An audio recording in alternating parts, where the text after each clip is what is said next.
नमस्कार दोस्तों। काफ़ी दिनों के बाद अपनी चर्चा हो रही है और आज की इस चर्चा में आरपीएससी सेकंड ग्रेड का जो पेपर 1 का सिलेबस है वो अपन आज की इस क्लास में साझा कर रहे हैं आपके साथ। क्योंकि ये पूरा सिलेबस इंग्लिश में था और आपकी सुविधा के लिए मैंने ये पूरा बारीकी से एक एक चीज़ों को पढ़ के इसको हिंदी ट्रांसलेट किया है और इसकी पीडीएफ टेलीग्राम चैनल से आप डाउनलोड करके आप अपनी मेज़ पे इसे ज़रूर रखेंगे। और अंत में मैंने खाली जगह के लिए एक पन्ना भी आपको दिया है जिसमें आप छोटी छोटी मेन जो बातें हैं जो अंतिम समय में आपको एक रामबाण की तरह चीज़ें लगेंगी वो आप ज़रूर लिखेंगे। ये ऐसा इसलिए कह रहा हूँ क्योंकि कईयों ने कोर्स ले रखा है और पुराना मैटर ही पढ़ा रहे हैं, तो सिलेबस में वो चीज़ें है ही नहीं, तो फिर पढ़ने का क्या औचित्य है। तो आप पहले सिलेबस को देखें। और मैं तो ये कहता हूँ कि इसकी स्मार्ट स्टडी आप यदि सेल्फ तैयारी करते हैं तो उससे बेटर कुछ नहीं है। हालांकि ये चर्चा अपन आज की इस क्लास में नहीं करेंगे क्योंकि वीडियो बड़ा हो जाएगा। और एक बात और कहूँगा कि इसका एक वीडियो मैं और लेके आऊँगा जिसमें प्रत्येक पॉइंट जो इन्होंने दिए हैं सिलेबस के उस पोर्शन के लिए कौन सी अच्छी मूल किताबें या कोई गाइड या स्मार्ट तरीका क्या हो सकता है वो अपन साझा करेंगे। आज तो पूरा सिलेबस देखेंगे।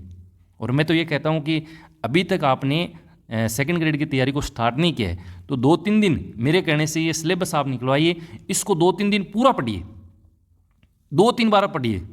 एक दिन में 3-4 बार पढ़ेंगे तो आपको खुद को ये लगेगा कि यार हाँ यार इस पे मुझे मेहनत करनी चाहिए, इस पे मुझे ये चीज़ें तो मुझे पहले से आती हैं। औरों से बेहतर आप क्या कर सकते हैं। जैसे आप सिलेबस का जो पहला पॉइंट इन्होंने डाला है जिसमें राजस्थान की ज्योग्राफी, हिस्ट्री, कला संस्कृति और राजस्थान की पॉलिटी का जिक्र कर रखा है।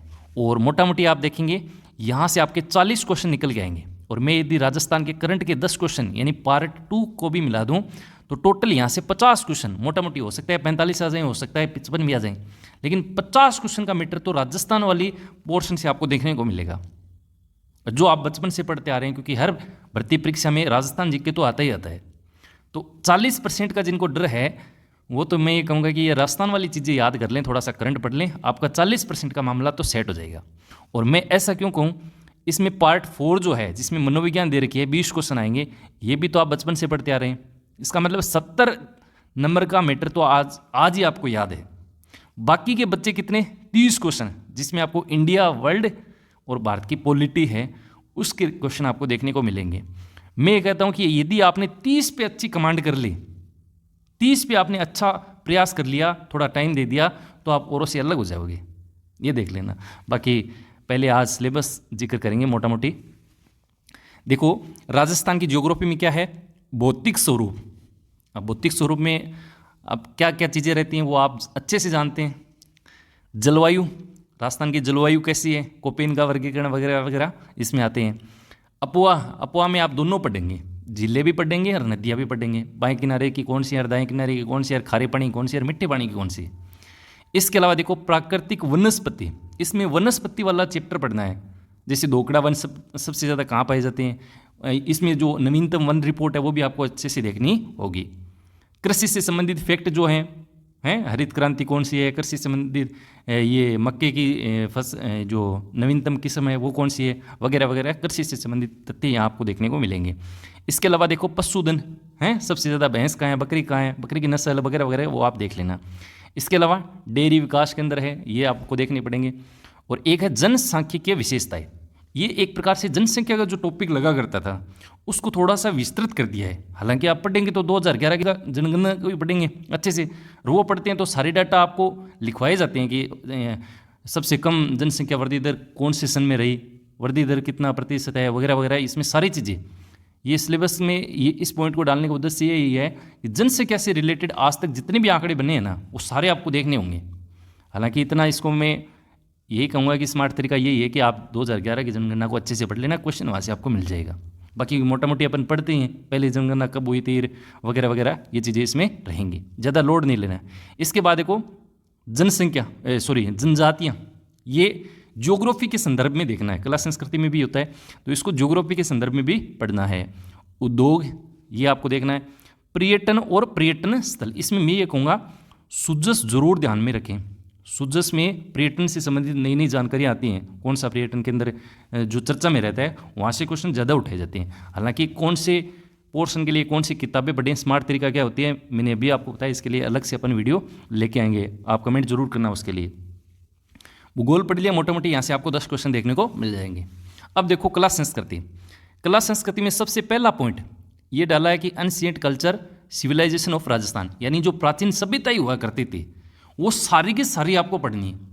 हालांकि पिछला जो सिलेबस था उसमें कालीबंगा, आहड़, बेराट और आपकी गणेश्वर, ये 4 ही सभ्यताएं थी, लेकिन इस बार सारी पढ़नी है। और स्पेशल लिखा है ये इनके इम्पोर्टेंस क्या क्या हैं, मतलब जो ये स्थल हैं और इनके इम्पोर्टेंस क्या है, मतलब कौन सी सभ्यता कहाँ विकसित हुई, इसके उत्खननकर्ता कौन है, कोई यहाँ से जानकारी मिली है, औजार वगैरह मिले हैं, यहाँ से प्राचीन अवशेष मिले हैं, तो वो आपको देखने पड़ेंगे।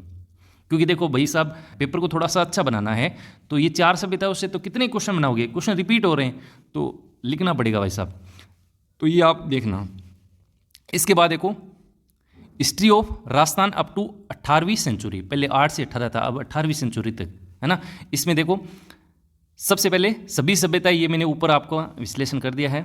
इसके बाद देखो राजस्थान की राजपूत वंशावली, अब देखो सारी वंशावली दे दी। पिछली बार आप सिलेबस देखें गुज्जर प्रतिहार दे रखा था, अजमेर, रणथंभौर इनके चौहानों के दे रखे थे, लेकिन अब ये सब लिख दिया कि राजस्थान की सभी राजपूत वंशावली पढ़नी है आपको, चाहे वो चौहान हो, चाहे वो गुज्जर हो, चाहे वो राठौड़ वंश हो, चाहे वो भाटी वंश हो, चाहे वो कोई भी राजस्थान का यदि वंश रहा है वो आपको अच्छे से पढ़ना है। और इसमें भी आप स्मार्ट तरीका ये अपनाएंगे जो मेन है वो ही पढ़ें, क्योंकि अपन को कम समय में बेहतर करके चलना है। लेकिन एक बार पढ़ेंगे जरूरी है, भाटी भी पढ़ के जाना है, कौन सा क्वेश्चन कहाँ से आ जाए पता नहीं। इसके बाद देखो दिल्ली सल्तनत से संबंध, मेवाड़ के क्या संबंध रहे हैं, रणथंभौर के क्या रहे हैं, जालोर के जो चौहान हैं उनके क्या संबंध रहे हैं, वो आपको पढ़ने हैं, ये तो पहले भी था। इसके बाद देखो राजस्थान और मुगल, यानी राजस्थान और मुगलों से क्या संबंध थे, मेवाड़, मारवाड़, आमेर और बीकानेर। और यहाँ पे विशेष संदर्भ में लिख रखा है राणा सांगा। अब देखो क्वेश्चन राणा सांगा से ही आपको देखने को मिलेगा, क्योंकि ये ब्रैकेट में लिख रखा है, पिछली बार भी दे रखा था, पीछे के सिलेबस में भी दे रखा था। प्रताप के बारे में मान सिंह, चंद्र सिंह, बीकानेर के राय सिंह और मेवाड़ के राज सिंह। वैसे तो पूरी राजपूत वंशावली दे दी तो सारे तो पढ़ने ही पढ़ने हैं, लेकिन इनको थोड़ा ज़्यादा पढ़ना है। आगे बात समझ में, चलो आगे।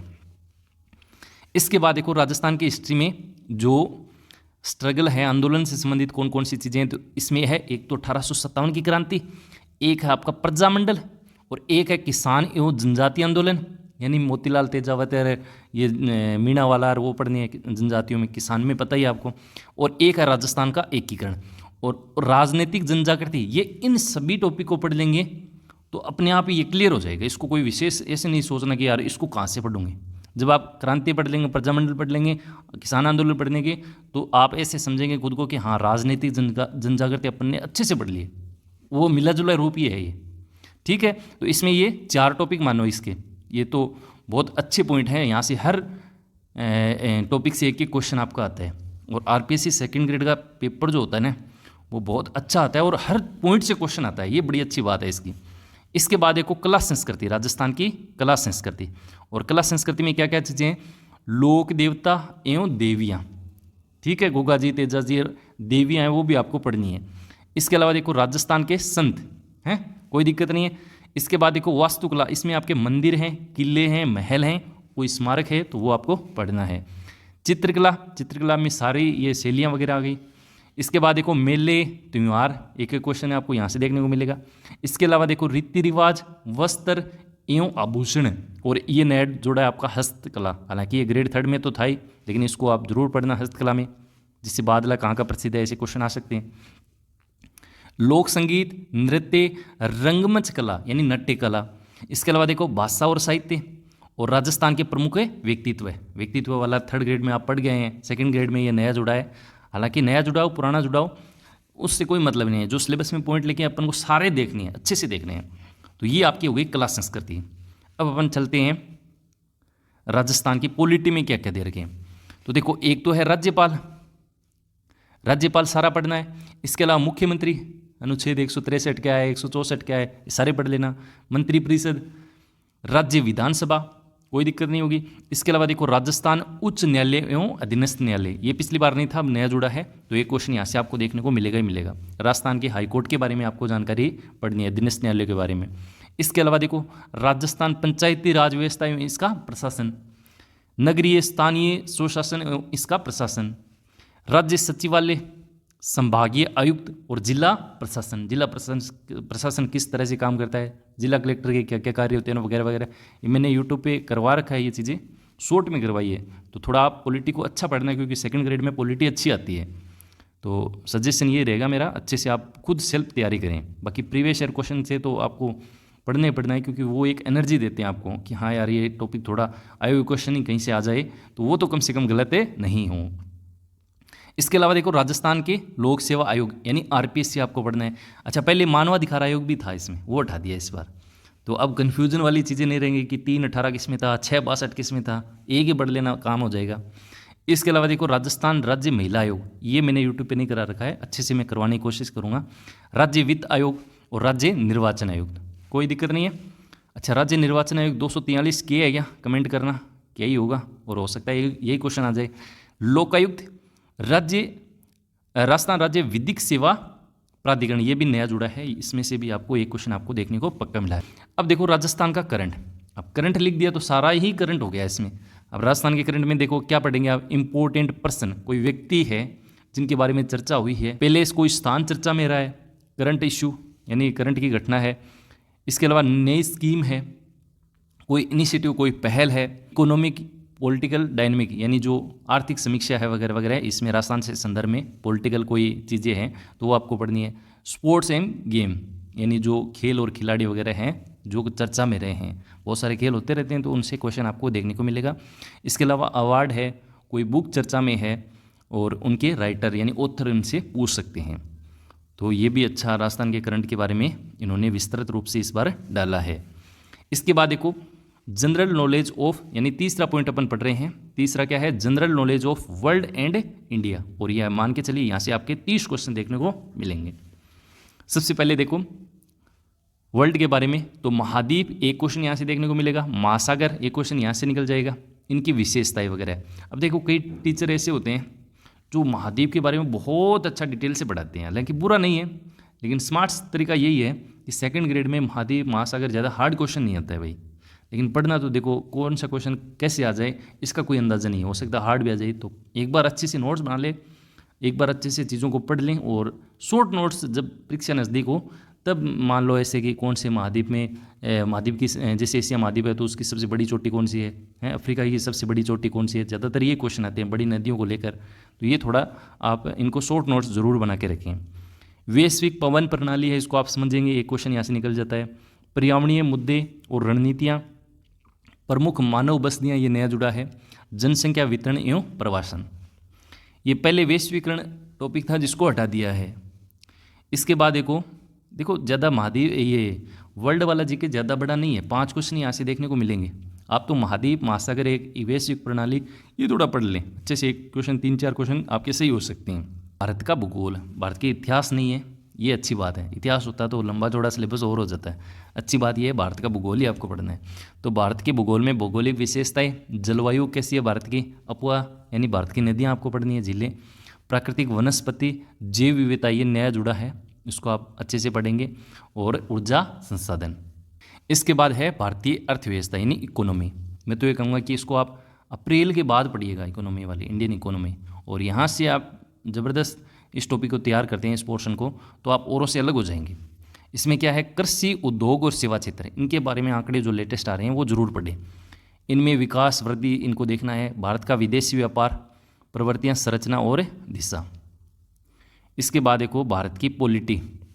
भारत की पॉलिटी में क्या है, भारत का संवैधानिक विकास, संविधान सभा, डॉक्टर भीमराव अंबेडकर की भूमिका, कोई दिक्कत नहीं है। इसके बाद नागरिकता, मौलिक अधिकार, राज्य के नीति निर्देशक तत्व और मौलिक कर्तव्य। इसके बाद भारत का राष्ट्रपति, उपराष्ट्रपति, प्रधानमंत्री और मंत्रिपरिषद। इसके बाद संसद, सर्वोच्च न्यायालय और चुनाव आयोग।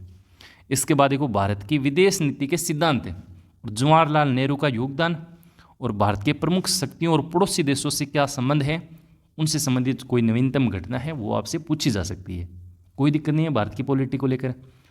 ये है आपका इंडिया और वर्ल्ड का, जहाँ से आपको लगभग 30 क्वेश्चन आपको देखने को मिल जाएंगे। इसके बाद इसका जो चौथा पॉइंट है जिसमें आपके दे रखी है एजुकेशनल साइकोलॉजी यानी शैक्षणिक मनोविज्ञान, जिसके आपको 20 क्वेश्चन देखने को मिलेंगे। तो इसका क्या सिलेबस है? सबसे पहला टॉपिक दे रखा है शिक्षा मनोविज्ञान। इसकी प्रकृति कैसी है, इसके क्षेत्र यानी इसका दायरा कितना है, प्रभावी शिक्षण के लिए निहितार्थ। देखो जहाँ निहितार्थ वर्ड आ जाए ऐसे मान के चलना यहाँ से अप्लाइड क्वेश्चन आने की पूरी पॉसिबिलिटी है। तो फैक्ट वाली चीज़ें वो तो पढ़नी है खैर, लेकिन ऐसी थोड़ी समझ भी विकसित करना कि हर टॉपिक पढ़ने के बाद एक दिमाग के अंदर एक कंक्लूजन रखना कि हाँ यार ये चीज़ें हैं शिक्षा मनोविज्ञान में। अच्छा, तो वहाँ से अप्लाइड क्वेश्चन थोड़ा ईजी हो जाता है क्वेश्चन को हल करने के लिए। इसके बाद देखो अधिगमकर्ता का समग्र विकास यानी लर्नर की बात की है, उसका समग्र विकास। जैसे इसमें विकास की संकल्पना आ जाएगी, विकास के सिद्धांत आ जाएंगे, मूल सिद्धांत, फंडामेंटल सिद्धांत। इसके अलावा विकास का जो संज्ञानात्मक सिद्धांत है वो भी इसमें आपको देखने को मिलेगा जीन पियाजे का। सामाजिक विकास भी देखने को मिलेगा, नैतिक विकास कोलबर्ग वाला देखने को मिलेगा, संवेगक, भाषाई और शारीरिक विकास। ये सारे आपको लर्नर से संबंधित, डेवलपमेंट से संबंधित ये चीज़ें दे रखी हैं। इसके बाद देखो अधिगम। तो अधिगम में आपको मुख्य रूप से अधिगम का अर्थ क्या है, परिभाषाएं वगैरह आ जाएंगी। अधिगम के प्रकार किसने कितने बताए हैं, व्यवहारात्मक कौन कौन से हैं जीन पियाजे है, कोलबर्ग है आपका ये वर्दीमर कौन सा है, गेस्टाल्टवाद है, व्यवहारवाद है, ये आपको यहाँ समझने पड़ेंगे। संज्ञानात्मक विकास वाली कौन कौन से हैं, संज्ञानात्मक अधिगम वाले। इसके अलावा सामाजिक और संज्ञानात्मक निर्माणवादी दृष्टिकोण है, ये निर्मितवादी होना चाहिए। एक बार इसको थोड़ा सा मैं देखूँगा। वैसे निर्मितवादी और निर्माणवादी एक ही चीज़ है, आप इसको देख लेना, निर्मितवादी है। इसके बाद देखो सीखने को प्रभावित करने वाले कारक और प्रभावी सीखने के लिए इसके निहितार्थ। मैंने भी आपको बताया जहाँ निहितार्थ लिखा है इसका मतलब अप्लाइड क्वेश्चन भी यहाँ से आ सकता है। व्यक्तित्व यानी पर्सनैलिटी, और इसमें आपका पर्सनैलिटी का अर्थ जैसे आलपोर्ट की परिभाषा है, क्या बोला है इन्होंने, व्यक्तित्व के सिद्धांत किसने कौन से सिद्धांत दिए हैं, व्यक्तित्व का मापन इंपॉर्टेंट है। इसी में आपका समायोजन, क्योंकि समायोजन भी कहीं ना कहीं अचेतन मन की बात करता है और अचेतन मन मनोविश्लेषणवाद व्यक्तित्व से संबंध रखता है। इसके अलावा मानसिक स्वास्थ्य, ये भी अच्छा टॉपिक है, एक क्वेश्चन यहाँ से आपको देखने को मिलेगा। इसके बाद देखो अगला है आपका बुद्धि और सृजनात्मकता। बुद्धि का अर्थ, बुद्धि के सिद्धांत, बुद्धि का मापन बहुत इंपॉर्टेंट है, सृजनात्मकता के जो मापन है वो भी बहुत इंपॉर्टेंट है, पूछा जाता है, अच्छा क्वेश्चन बन रहा है आजकल, लेटेस्ट बहुत अच्छा क्वेश्चन आ रहा है यहाँ से। सीखने में रचनात्मकता का महत्व है, भावनात्मक बुद्धि, इसकी अवधारणा और अभ्यास, ये आपको बुद्धि और सृजनात्मकता के टॉपिक में पढ़ने हैं। इसके बाद देखो अभिप्रेरणा यानी मोटिवेशन। तो मोटिवेशन का अर्थ क्या है, मोटिवेशन के प्रकार किसने कितने बताए हैं, गैरिट ने कितने बताए हैं वगैरह वगैरह। अभिप्रेरणा के सिद्धांत हैं, उपलब्धि अभिप्रेरणा किसने दिया वगैरह वगैरह। शिक्षण अधिगम में इसके निहितार्थ, अप्लाइड क्वेश्चन भी आ सकता है। इसके अलावा देखो व्यक्तिगत विभिन्नताएं, इसके अर्थ क्या कारण होते हैं, और कक्ष में समावेशी शिक्षा हेतु इसमें निहितार्थ यानी समावेशी शिक्षा को लेकर भी आपसे अप्लाइड क्वेश्चन यहाँ से बन सकता है। लास्ट अंतिम जो पॉइंट जिसको इस बार ही ऐड किया है कि 21वीं सदी के कौशलों का विकास, संकल्पना, रणनीतियाँ, ये मैं आपको यूट्यूब पे भी करवाऊंगा, आप अच्छे से पढ़ना, बहुत इजी है। और पहले रुचि, आत्मसंप्रत्यय, अभिरुचि, अभिक्षमता टॉपिक जुड़ा रहता था, जिसको हटा दिया है। पूरी PDF मैंने अभी आपको बताया, आप इसी नाम से सर्च करेंगे आपको मिल जाएगी। पेपर को आपको पता ही है 100 क्वेश्चन आते हैं 200 नंबर के, और समय आपको मिलता है 2 घंटे का, और नेगेटिव मार्किंग है ही है, और 40% आपको लेके मिनिमम लेके आने ही पड़ेंगे, वरना तो कॉपी चेक नहीं होगी। और 4 पोर्शन इन्होंने डाल रखे हैं। एजुकेशनल साइकोलॉजी सिलेबस देखा अपन ने, general knowledge of world and India के बारे में जिक्र किया, करंट अफेयर केवल राजस्थान का पढ़ना है, और हिस्ट्री, ज्योग्राफी, कल्चर और राजस्थान की पॉलिटी, ये राजस्थान के संदर्भ में आपको देखनी है। नेगेटिव मार्किंग इसमें दे रखी है, कितनी है, 1/3। ये अपने पूरे सिलेबस के जितने भी पॉइंट इन्होंने डाले थे सबको अपने बारीकी से मोटा मोटी देखा। उम्मीद करता हूँ ये सिलेबस आप निकलवाएंगे, अपनी मेज़ पे रखेंगे, और जितने भी ये भटकाने वाली चीज़ें हैं जैसे यूट्यूब पे ये ऐसा क्वेश्चन देखो, कुछ नहीं है इनमें।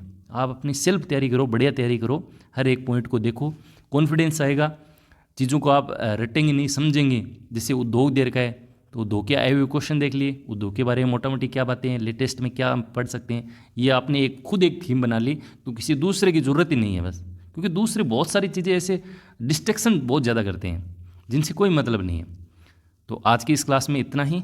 क्लास तो इसको क्या कहेंगे, इन्फॉर्मेटिव वीडियो था, मुझे लगा ये आपके साथ साझा करना चाहिए। बाकी इसका एक सेकंड वीडियो ज़रूर लेके आऊँगा जिसमें प्रत्येक पोर्शन के लिए कौन कौन सी अच्छी गाइडें हो सकती हैं या मूल किताबें हो सकती हैं, या अपन कम समय में क्या बेहतर कर सकते हैं, वो अपन जिक्र करेंगे। लेकिन आज की इस चर्चा में इतना ही।